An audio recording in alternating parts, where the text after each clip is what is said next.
Okay, folks, it's about 7 minutes now after 3, and we want to just talk just a bit. We got Sonia Jacobs Dow here and Dwayne Howell, and talk a little bit about the Landmark Society and the WIM Museum and all of those areas and what's going on there. And some of this came about because couple of individuals that got in touch with me, and they were expressing their concern that they didn't think that the society was doing all that it should be doing to promote VI culture and history and things of that particular nature, which obviously is very important. So when I had planned to speak to Sonia about it because I know she's a big person there, and finally we were able to get together. She did call me, so we're talking now. So let's begin, Sonia, and tell us a little bit about the background of a Landmark Society and the WIM Museum and some of the things which are happening there at this time. Okay. Good afternoon, Abdul, Right. and to your listening audience, and thank you so much for having us on. This is a good opportunity. And by the for way, us you're on the to camera there, so I I just know my wanted to know. hair is Yeah. all in place. Okay. Mm-hmm. Landmark Society was organized in 1948, so this is our 75th year of serving St. Croix and the Virgin Islands community, trying to advance the understanding and appreciation of the humanities and the unique cultural and historical legacy of St. Croix and the entire Virgin Islands. Mm-hmm. Over the 75 years, there have been different ways in which that has been interpreted. We opened WIM Museum in 1954. WIM Museum is comprised of more than 12 acres.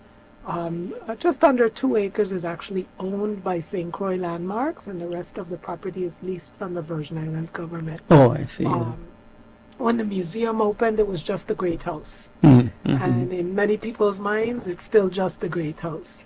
But we have a wealth of information on the Danish monarchy and the government in their participation in the institution of slavery, created records that allowed them to track their money and allowed them to make sure they got every bit, every penny that they could get out of that institution. Yeah. So it creates this huge record set, particularly for St. Croix. There are more records for St. Croix than there are for St. Thomas and St. John. But there's this record set that lets us follow people back into the 1700s. If you have an interest in someone who was here in the 1700s, you can trace their trail. You can walk in their footsteps all the way through our history and on to whether they died here or they went off somewhere else. You can do that, and you can, as we're doing in an exhibit that I'm going to tell you about, be able to tell their stories. We're the longest serving cultural heritage preservation organization in the Virgin Islands. Yeah. Okay. But what we have done, and I came to Landmarks in 2009 after having served before on the board and having been a member. I came as executive director in March of 2009. Others had started to do some work in terms of broadening that interpretation before I got there, but I think we went full force. And it was part of the charge that I got from Mr. Robert Merwin, who was chair of the board when I was hired. A few months before, the president of the National Trust for Historic Preservation had come to St. Croix. And after he was dined and wined in many of the great houses and met lots of the people that were considered important, he had one question for Mr. Merwin. Where is the story of the people who were enslaved on St. Croix? Where's the story of the Africans? So that was part of what I was charged with, and with broadening the engagement of the community, so that we wouldn't just visit Estate WIM when we're in 4th grade, when our 4th grade teacher takes us there, and then be able to say in our 50s and 60s that that's the last time or maybe the only time that we went there. And thank you. And so we started to do a lot of work in terms of engaging more people, looking at how we were interpreting what the story was that we were telling about Wynn Museum and St. Croix, and broadening it, because our story consisted mostly of this person was the owner, the planter who owned it from this point to this point, and these were the overseers and the managers. And we did include how many people were enslaved. But we have records that can tell us who was the mason when the great house was built. We have records that can tell you who was the carpenter. We can tell you who was working in the fields. So we have those records. So we broadened it. We used the archives that we have, our research library and archives, to begin to change our tour, but also to create new exhibits. And between 2011 and now, we have created more than 30 new exhibits. Awesome. And that doesn't count the times when we have provided space for others to do exhibits. This is about the work that our volunteers and our staff have done. And those exhibits focus more on our history. We at Landmark Society, we operate under a board of trustees. Oh, yeah. Mr. Dwayne Howell, who's here with me today, is vice chair of our board. He's been chair. Yeah, he's a powerful man. He's a dependable person that you can call on for any aspect of our work. And you say, Dwayne, we need this. Yes. We need your time here. And he's there. Yeah, well, I can tell you that when he was involved in this activity over at the hotel over there, that's when I saw him carambola. And just looking at this, and I saw you there too. Yeah. It's, out of this world in terms of the work with the young people to get them prepared for that event, and the ongoing work with them. That is very, very dedicated. And then, of course, you got Valencia Jackson as well. He's the chair of our board. And Gusta Encarnacion, not joking. And then Tatia Monell Hewitt, the treasurer. Yeah, Trisha Andrew, Nissa Bailey, whom I know, Nissa. Doug Canton. As a matter of fact, I think he set up his stuff, but maybe he's outside somewhere, but he's on there. May Cornwell, Mark Finch, Lauren Larson, Senior, and Somari A. Moorhead. So you've got a good board there in terms of capable individuals. We also have Alvis Christian. Okay.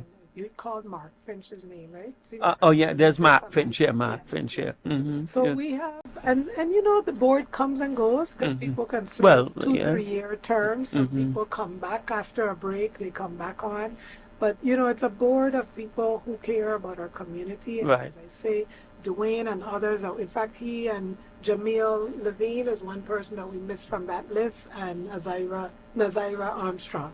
I see. Others. Oh no, she's there. She's there as well. Nazira Armstrong, yeah. And you call on them. Sometimes you don't even have to call. They tell you, okay, I'm here. I can help. What can I do?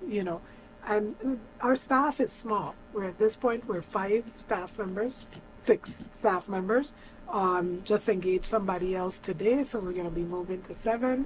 Oh, so really? Building it back up, yeah.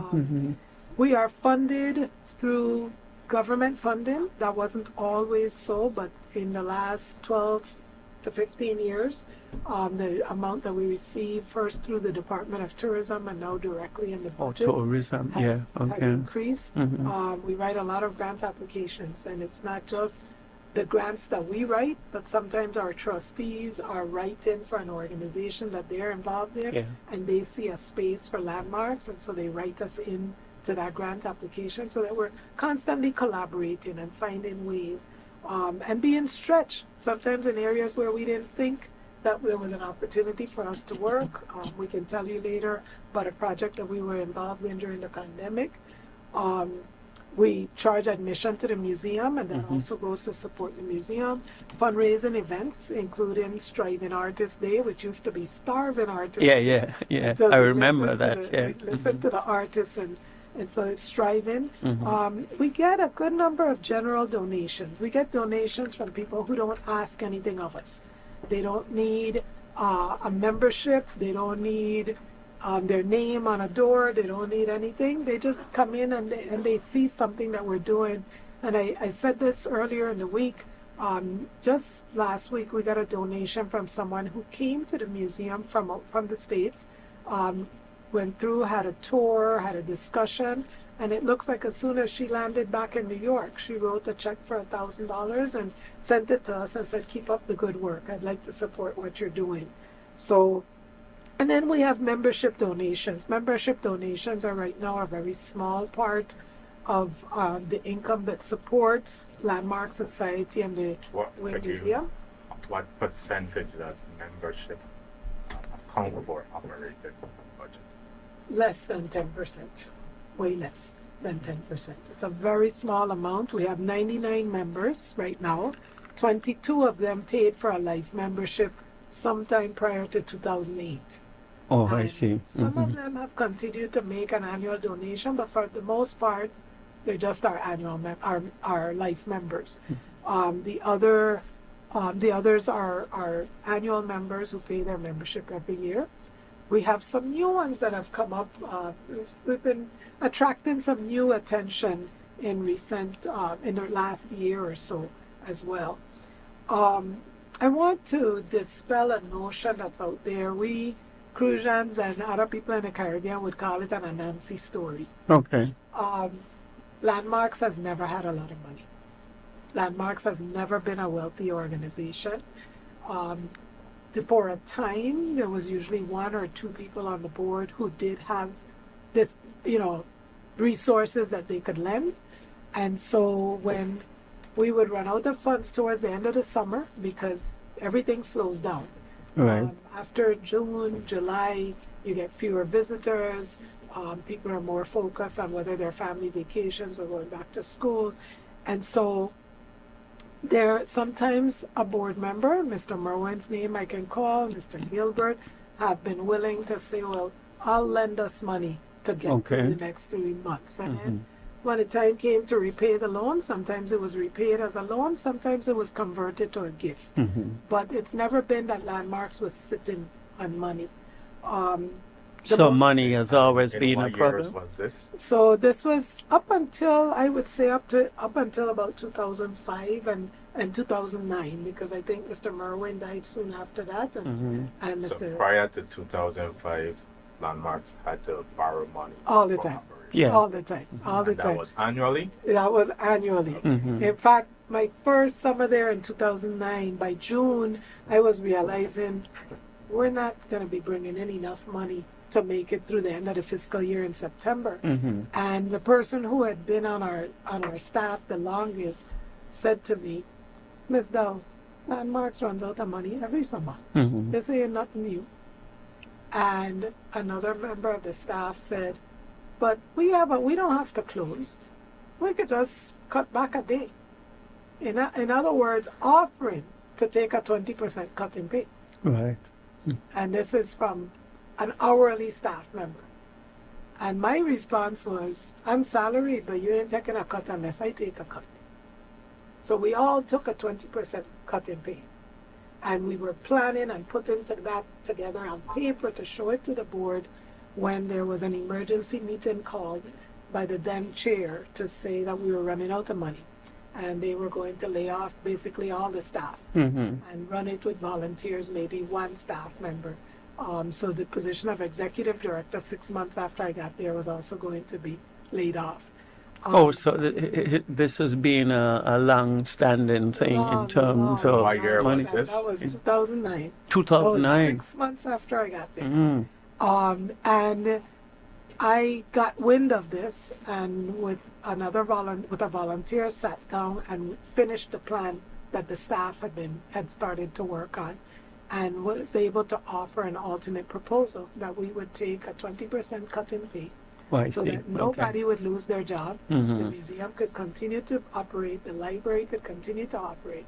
And so that's what we did. But the prediction at that time was that we would be out of money by October of 2009. Maybe out of business too. Yes. And here we are in June of 2023. So do you have some money now? Well, how long did you take your 20% cut? Until 2017. So how many years was that? So that was That's 8 years. 8 years. 8 years. Yeah. And very much of that time, 9 years, very more. I'm not But doing it's math well it's in my head. around That's- yeah, either that's- 8 or 9. Yeah. And the thing is that it's not only that, there were times when people punched out and came back in and worked. Mm-hmm. There were times when people came in to volunteer. There were times when I didn't cash a check. Mhm. I didn't take a check Mm. because we wanted to stay open. And so we've done everything I that we think could. Sonia is being modest with the not taking checks. Mhm. There's been time when 12 months have gone by and Sonia has not taken a check. And she You has- said 12 months? I'm telling you. 12 months, you say, I'm telling you, yes. Gee So whiz, that's when you a, hear people out there, they're squawking and they're talking, they don't really contribute. They just contribute noise. mm-hmm. But they don't contribute when you go directly and say, hey, this is our issue. Lend us at whatever interest rate or Donate. or introduce us to one of your friends who can lend us. Mm-hmm. They don't want to have that conversation. They just want to have noise conversation. And these are the same people who talk about preserving artifacts, who in fact have made money off of local people by buying antique furnitures for very cheap and then selling it for several folds over. And now none of those furnitures are in the territory, but they're squawking about keeping and preserving antiques and keeping antiques in the territory when they are directly responsible for antiques not being in the territory. Well, one of the things, definitely, which is being said, because I speak to a couple of people who are involved, and these are people who like landmarks and want to save the museum and so forth, is that they are not happy about the way things are being run. They're not feeling as though they're part of the institute in terms of what they have to offer. And so I said, well, maybe there ought to be some way of looking at this. I mean, do you all sit down? Do you all talk about the matters? Because at the end of the day, we want to obviously preserve VI culture and history and have the stuff. The museum, at least in my mind, is a big thing in that people could come from wherever. The youths who want to know the history come and check it out and whatever else. And I know there's been, well, I can't say, I understand, there's some problems with the building, with the storm and so forth, and some repairs need to be done. And you have also indicated that based on the shortage of funds for such a long period, and it was interesting to hear that for nearly a whole year you haven't got your salary. So that needs to, how do we move forward and look at some of those issues? Because it sounds to me, tell me if I'm wrong, that help is needed with the landmarks and particularly the museum, to get the museum repaired and updated and all the stuff in it available for the public to see. It's really interesting, Abdul, that there are people who, as soon as Maria passed, right, and Maria damaged every structure on the 12 acres that comprised the museum. Okay. Many people still think of the Great House as the museum, because that's how it was opened in 1954. But all of the buildings on those 12 acres are part of the museum. The Great House is the most imposing structure. It's Right. closest to the road, so it's very visible. And it took a lot of damage. But there were people who immediately after the storm sent funds. We'd like to contribute to help with the museum. Oh, The okay. people you're hearing from are not people who've done that. Okay. Okay? The process of getting the project approved by FEMA was a difficult one, but it was a good one. Okay. FEMA approved the project of the repairs of the museum Okay. and its contents. and its contents. And you'll have to put And we some have into their that, estimate. Yes, we do. 'Cause and you'll be able to afford that. FEMA reimburses you 90%. Okay. Right? So that is the largest stumbling block for all nonprofits. Because for a project that's going to cost in the millions of dollars, we're not sitting on millions of dollars. To Well, say no, not we're from gonna what do you were this. saying, yeah. So we've been advocating for ourselves, for Landmark Society and Wynn Museum, and advocating for other nonprofits as well. And last summer, and I know it went out to the media, we had it on our website, we put it out on Facebook and everything. But last summer, as a result of that advocacy, and we've been talking to government officials, to the Office of Disaster Recovery, and the Office of Disaster Recovery, with the support and direction of the governor, created a pilot project, which is going to allow nonprofits to apply to repair their properties and be able to access directly that 90%, rather than raising it, paying it, and then that would be a challenge for you, yeah. WIM was announced in August of last year as the pilot project. Okay. So we are now in the process. We've identified an engineering and architectural firm. We've chosen one. We've gone through the RFP process and all of that. And just the A&E alone, Abdul, it's $1.1 million. Yeah. That's just that's no construction. That's no just permits, no plans. that's just architectural and design. Yeah. Okay. So It's, so even with 90%, it means you still need $110,000, just for that. right? So just the construction, you estimate now A&E is somewhere like 20-25% of construction cost. So we're talking the restoration of the property is probably going to run somewhere upwards of 16 to 20 million. And so 10 Million, you million. And you know, the thing is, even if it was 2 million, we'd be trying to figure out how to do it, right? Yeah. Even if it was 1 million. Yeah. So we're talking, and so we were able to get approved as part of the project, the restoration of the antiques. Because when Maria came, Hurricane Maria not only took most of the roof of the Great House, but remember how much rain came with Maria, during Maria, and in the days after. And we couldn't get a moving company to come help us to move anything. We asked someone who was clearing the road to clear one of the driveways, so that if we got a moving company, a truck would be able to come in, take the furniture out of the Great House and move it into another building. But we ended up having to do that. And we, the staff, the tradition bearers who are normally there demonstrating different parts of our culture, our family members and volunteers who came. And we moved that furniture and the fine arts and everything else that was in the Great House, except for 4 big pieces, by hand and on our feet. To be able to move it, slip sliding on the floors in the Great House, because rain was falling every day. Yeah. To get them into other buildings, to 2 of our exhibit halls, just to get them out of the weather. No moving companies, no people coming with money to pay for it, no these people who care so much about WIM showing up to help out. You know, it's a very small group of people. Some trustees came. That was it.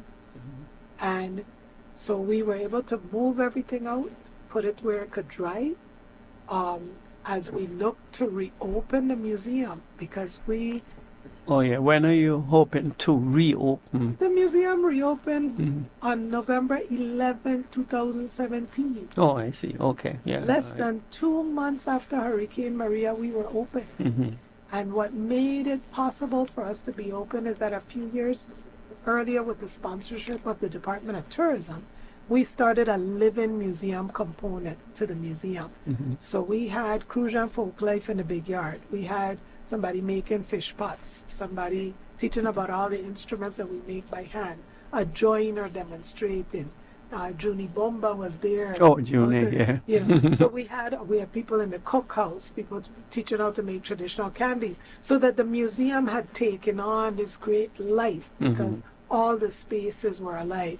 And so even though the Great House was damaged and other buildings, even though our office was leaking like a sieve, we were able to reopen in less than 2 months. Right. And it's only COVID that closed us, just like it closed everybody Well, else. that's been a problem. And then yeah. we reopened after COVID. We did it quietly. We tried to make sure that we had things in place. But we're always busy. Every day that we're open on Wednesdays and Saturdays from 10 to 3. We're soon going to start opening for summer camps to come for their workshops on Fridays. And they'll be coming on Wednesdays and Fridays. But we're moving. So when you're looking ahead, what you need more money now? We need more money. Yeah. We need, What about the government? Are they putting funds into they're it? helping us. The legislature a few years ago and the governor signed it, moved our funding, multiplied our funding, moved it from out of the Department of Tourism and put it in the budget.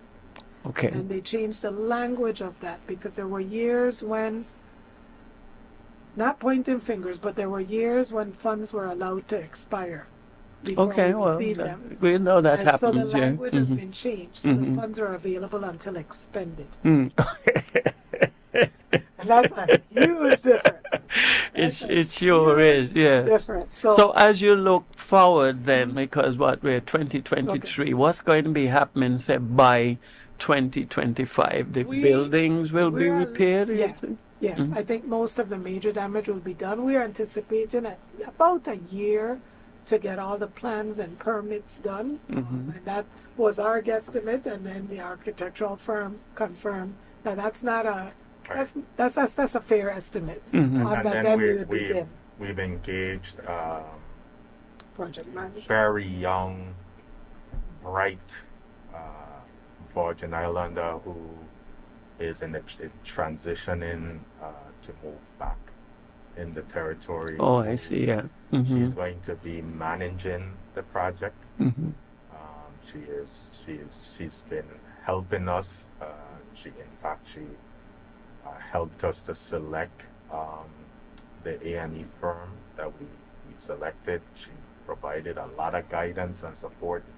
I mean, she's very, very sharp, young individual. And she did all of that as a volunteer. Yeah. As a volunteer. So some of the people who are not too happy with the way things are going, are they are they trustees? Are they what kind of help could they provide? What's the access point for them to get their work done? I know I had a gentleman the other day, and I know he's writing a book, I understand, about Virgin Islands culture and things of that particular nature. And if I that think he is one of Landmark's life members. I'm Okay. sure he probably told you that. Mm-hmm. And that's as far as it goes. Mm-hmm. I think that, just saying you're a life member really means nothing. Mm-hmm. If you don't provide tangible, constructive assistance. Okay. But being a life member and you squawk and you become negative of every living thing, whether it's good or fairly good, you bring no value. Your value is nothing, quite frankly. And this is me talking. Yeah. Saying Landmark's talking. No. Because the gentleman has done maybe around 7 books or so. So I know he's very much involved in history. There's money to be made in history and preservation. Yeah, sure, yeah. Yes, there is no question about. I'm just trying to figure out. There's people who.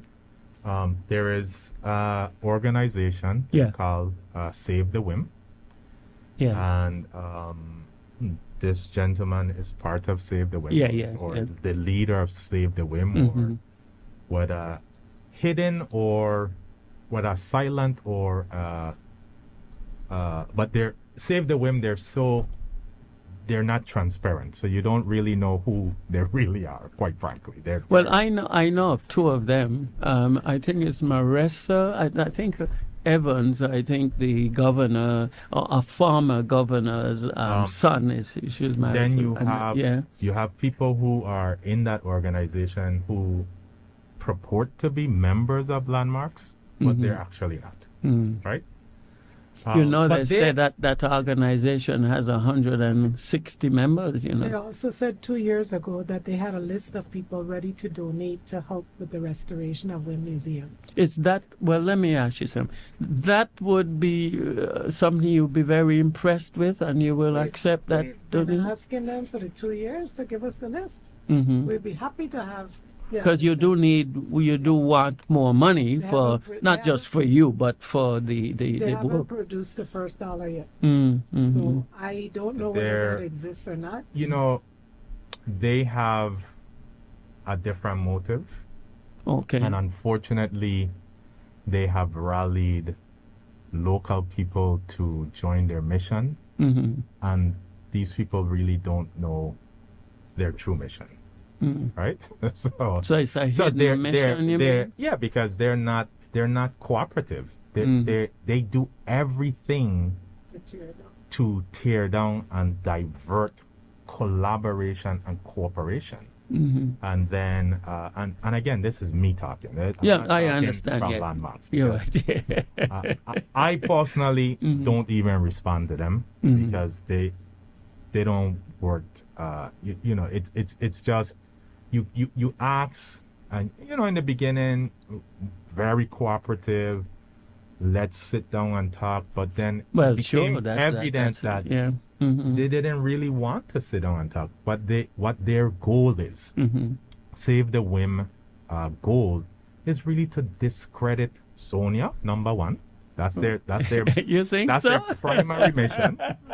Right? That's their primary mission. Yeah, is to discredit Sonia. Sonia, because they've called for her firing and all of that. Yeah, I see. Yeah. And discredit the organization as a whole. Mm-hmm. And they're if in fact that they cared about WIM, the organization Landmarks and the mission of Landmarks, they wouldn't be so hostile. Well, let me put it this way. Okay, and you pick it. We have a couple of calls coming in here. Clarify one Yeah. thing that has been put out there, and I want to make sure that we Yeah. get it out. There's been a lot of talk about Landmarks having an endowment, Okay. and I heard that, and accusations that I have somehow depleted it. I heard about this endowment when I came to work at Landmarks, but I could never reconcile reports that I was seeing on paper with the bank balances. Mm-hmm. And I was told, oh, don't worry about it, don't worry. But I can't operate like that, right? So I spent some time looking into this.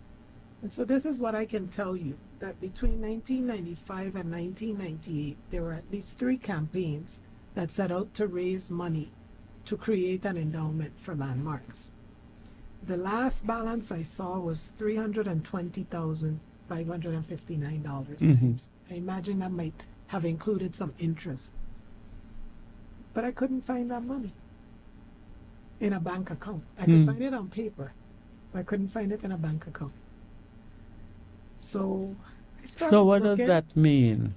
What we found, that bank account has a checkbook.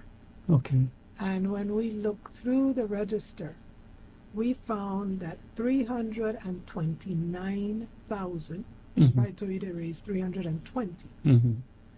$793.04 had been between, the money was raised from 95 to 98, but between 1997 and 2005, 4 years before I landed at Landmarks, they had made loans to the museum store.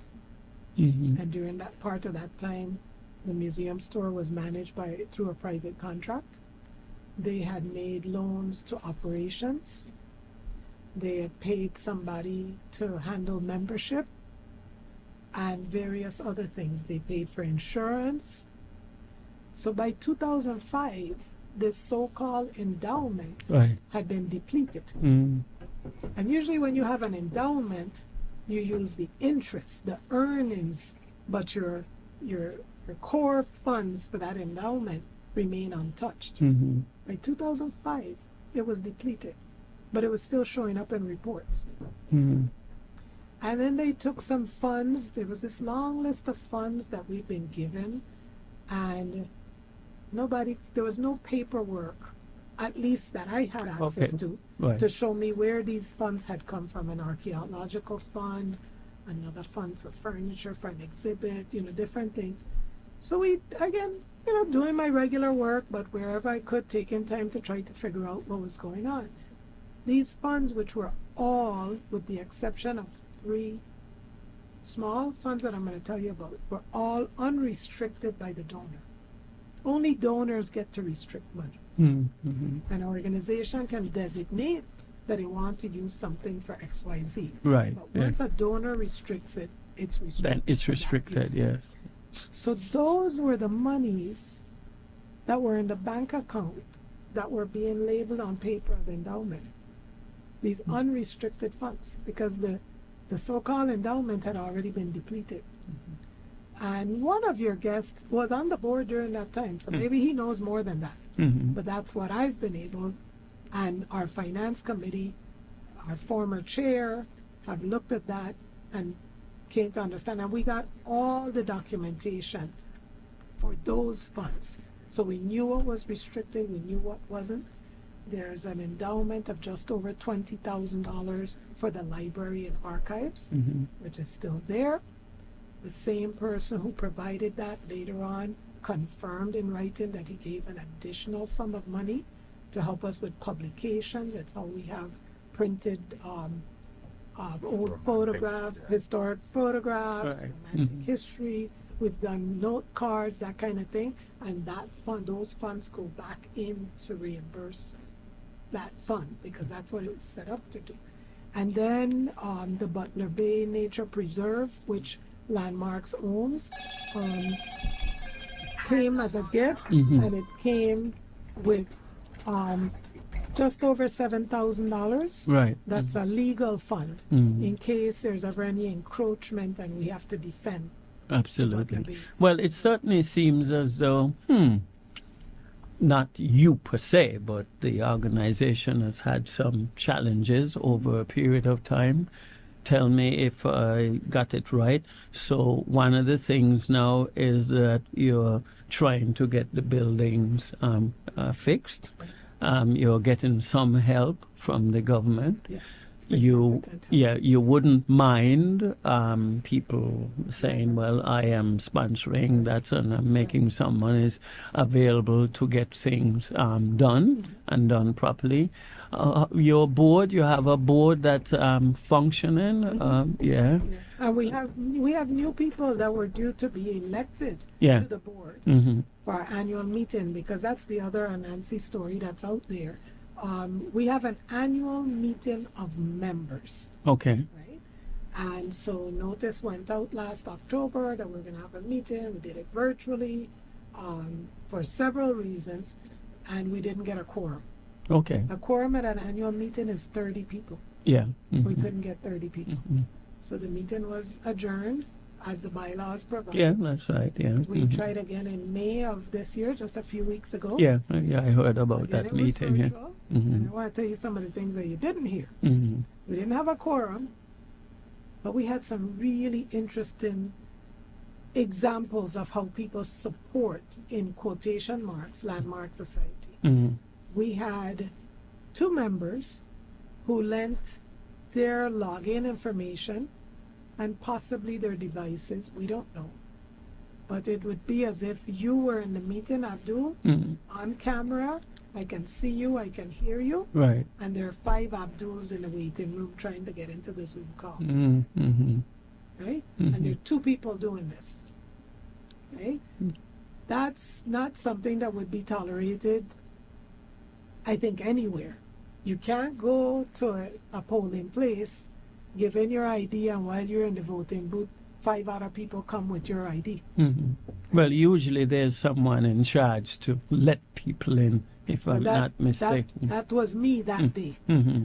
And as we tried to let people in, because they insisted that these were people, they weren't going to be let in. Mm-hmm. But they convinced our chair, let's try it. So I tried one at a time and asked each person to turn on their camera so we could see who they really were. Right. Why are you attempting to enter the meeting with credentials other than yours, with an identity other than yours? Couldn't get an answer. Mm-hmm. But there was at least one member who came in that way. Somebody else that reportedly had been in the waiting room, left the waiting room, and came in and was admitted under their own name, was a member. Mm-hmm. Then we were told that some of the others, there's another one who again had gotten the notice, had registered, was one of the first people who had registered, but was supposedly coming in under a false identity. But when we let that person in, the person would not turn on their camera, would not speak, would not anything, so we let them go and on their way. 2 others disappeared from the waiting room. Mm-hmm. Right? And then the other 2 who were using the name of somebody else, they too disappeared. So when we talk about noise, along with noise goes chaos and confusion. Mm-hmm. So we had people who were given the registration information, Right. who tried to register, who were not members. Mm. In fact, up until during the time we were on in the meeting, they were trying to register. And registration deadline was 11 o'clock that morning. So you've had some challenges. So we had some challenges. And, these things are okay in junior high. Yeah. When you're in junior high, they seem like big things. But once you leave junior high, you don't expect this of adults. But so we have a lot of things going on at the same time. So how could some of these things be resolved? And maybe they can't be resolved completely, but what is the process really to, you think, that would allow for more open communication, maybe? Well, I think we will be dismissive if we don't say that as an organization our communication hasn't been the greatest. Okay, we definitely can improve and informing our members as to what's going on, especially when we take the FEMA process. The FEMA process is a very, very, very slow process. Yeah, and so it gives the perception that nothing is happening. And then also our not so timely, just regular, whether it's quarterly or monthly communication by monthly newsletter. We haven't been on top of that. And so we have to recognize that we have to do better. Right? That's a fact. If we sit here and we come and say, oh, we're doing great, then we will be no different. And that's... and you have the challenges of money too. That's part of it. And I think that if people, you have to understand this, Landmarks operates as a member organization, right? And when it comes to an annual meeting, no annual meeting of any member organization is open to the public. It is a meeting, an annual for the meeting members. of members. Yeah, okay. Right? It's not the time to recruit people or to bring people in the fold. It's a time to give the members an update as to what has happened in the previous years. Or what has Now, not happened. have we had an annual meeting in the last 2 years? We have not. And so that also creates anxiety for members and has, in fact, given some false voices, right? And we have to take responsibility for that by not staying on top of the story and driving our message, Landmarks message. So you're the vice chair of the board of trustees? I am. Yeah. I am. Okay. So you will take some responsibility. I'm not suggesting that you don't, you know. Yeah, yeah. Take, But I'm taking taking responsibility now for saying that we could that we can be better open up in a terms bit of more. Yeah. our communication. But Yeah. there is still parameters Well, that that's true, from yeah. the bylaws that Yeah, that there's is- still parameters, and Yeah. it's not everything that you can give the public. Yeah, That's just the that's reality. true. There's rules. It doesn't It's matter just the where you reality. go in life. They don't care if I There's come and rules. squawk and say, Yeah. Abdul, Mhm. show me your wallet now. No, it's some things are just inappropriate. It doesn't matter if you're a member. And then when you come hostile, I don't know how Well, productive. the only that thing can I be. would say, well, we don't have too much more Right. time now because I have to, I But was supposed to but get Landmarks is open and It's willing open and willing to be to talk cooperative to its people in the members. community and, and members And one of the whatever. things that we've talked about is better communication, and one of our trustees is leading the charge of regular communication, Okay. to create some regular communication, and so that will start to happen. We're hiring some more staff. So we're hiring a staff specifically for the restoration project.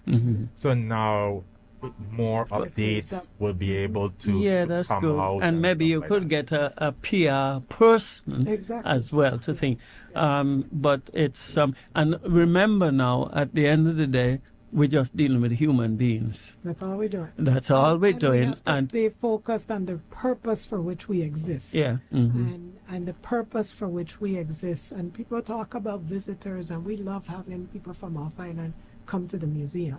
But our primary reason for existing is so that our children and their families can know their history, know their culture, Well, and that's and that will inform their lives. yeah. So when we, That's what it's for, you know. and Yeah. you see, we have a museum which is visible, but we don't wait for everybody to come to the museum. We go into schools, we go into community groups. That's good. If yeah. we present a lecture, we ask that person to present a lecture at Golden Grove Correctional Facility, at the university, at another group.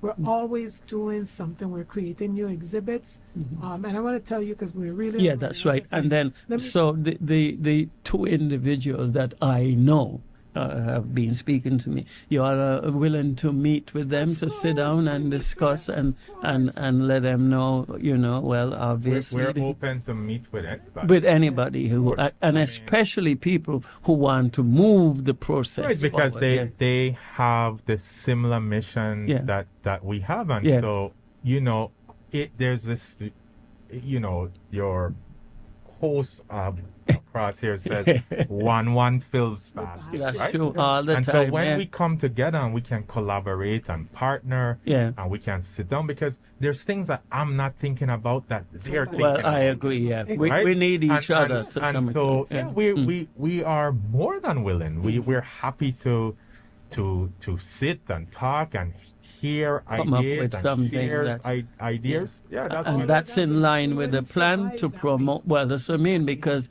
you see, the reality is you've had, not just you personally, but there's some problems there with money, the building, organizing this, all those years when you didn't get any pay. That was rough, you know. But you know that in that time, Abdul, we produced more exhibits that we can find than what we can find recorded for what Landmarks produced during its first 60 years. And it's not just staff, it's Right. mostly volunteers who have helped to create those exhibits. But to be able to do that Yeah. without money, one of our former trustees said to me, until I sat on the board and until I came into That's the first you, time I'm she said, understanding I what's didn't going on. Yeah. realize that you were holding everything together with spit and glue, Yeah. because she knows there was no money, Yeah. but we were doing It's it. rough. So I want to tell you just a few things that are coming up. Yeah, yeah. next month. Because we had to do it real quick. Yeah. We will start culture and history workshops for summer camps week after next, and they can call. It'll be on our website probably by midweek next week, so that they can register their groups to come in for workshops on June 22nd through the 24th, whatever the Friday through Sunday is. TSK, 10 Sleepless Nights, is having their Folk Life Festival, and those 3 days they'll be using, we're collaborating with them, so they'll be using our facilities for workshops, demonstrations, and a lot of activities that they're doing. July 16th through the 24th, we still hold as Come Home to St. Croix. We have 2 family reunions that are going on during that time that we're helping, making presentations for them, but we also will be having some workshops on how to get involved with researching your own family or anyone who attracts you, particularly because our biggest thing is that we have a new exhibit coming up, Connecting to Emancipation. And it's an exhibit that we expect to be working on for 3 to 5 years, but the first phase will open in July, and we've taken a different approach to emancipation. People know the 2 leaders from our oral tradition who helped to lead the revolt. But what we're doing is compiling biographies of people who gained their emancipation in 1848. And so it's a series of biographies to elevate other people who were part of the revolt and who benefited from that revolt. And why we say it's going to be open for 3 to 5 years is because there were more than 26,000 people enslaved in what is now the Virgin Islands 2 years before emancipation. So we have a lot of stories to tell. And a lot of volunteers who've been doing research within their own families are now writing those biographies. So a lot of stuff going on. And don't forget to work on reparations as well, okay? Because that's an important thing, and the people from Denmark may well be willing to sit down and come up with something that we could help get WAPA a little bit more straightened out, because there's a lot of work. And that's the thing, that we would all rather be focused on the work than on having to follow around trying to put but you know, once we're dealing with human beings, you know, so that it's in labor, forward ever. So we'll think. Well, thanks a lot for coming in, you and Superman, and it's good to hear that there is a commitment, at least, to meet with those individuals who feel unhappy about what is going on and try to see what ideas they have, you know, that because at the end of the day, we just want something booming for the benefit of the people, all of the people of the Virgin Islands, history, culture, and so forth. And the place down there, you got the best place to do it, you know. We try to hold space. I tell you, we try to hold space. There ain't nowhere, there ain't nothing like that on St. Thomas, right? No, and well, St. John might be a little bit closer, but that's a serious, you know. And we see it as a place to tell our story. And to learn our story. So we'll continue to do that. Yes, definitely. Abdul, I will be calling you more often. No problem, sure. We have to. All of this is part, of course, part of the debate and the discussion, and you might get some extra good ideas and some money. I'm always open to ideas, especially when they come with resources. We keep a program ideas binder. Whenever somebody comes with an idea, so write it up. Absolutely. What resources do we need? What timeline do we need? Because we don't want to lose any ideas just because at the moment we don't have the resources. No. Well, we have to work at this, so we'll do what we can. And you have Superman here, you can't go wrong. Listen, cannot go wrong here. He could change the world overnight, you know. No, what I'm telling you, but you're doing it with those youngsters, you and your team, and the essence is you start with them long before that conference, and it's still going on. It's going to be a 2-year thing or so. Yeah, we just met. We had a good follow-on summit last Thursday. Absolutely. So it's we'll work on it. So do what you have to do, you know. The next time we're here, we're going to talk to you about the exhibit that opens the tour. The tour starts now. But I want you to come down and have a tour. No problem at all, All right. Okay, folks.